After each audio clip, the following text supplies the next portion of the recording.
المرأة التي لم تكن امرأة. كل ليلة في نفس التوقيت كانت تظهر على البث المباشر امرأة جميلة، ملامحها هادئة وصوتها دافئ، اسمها توكو. الجميع كانوا ينتظروا قصصها، لكن من أول يوم كان في حاجة غريبة. لما كانت تحرك إيديها شكل الأصابع أكبر من الطبيعي، وظلها على الحائط مش شبهها.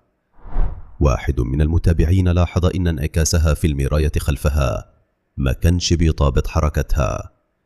وفي يوم وهي بتحكي كالمعتاد، فجأة الإضاءة انقطعت، الصوت اتغير بقى أعمق، وكلمة واحدة خرجت: أخيرا شفتوني. اللي ظهر على الشاشة ما كانتش المرأة اللي نعرفها، كان رجل مبتسم ابتسامة واسعة وعينيه ما بترمش، وكلنا شفناه قبل ما البث ينقطع للأبد.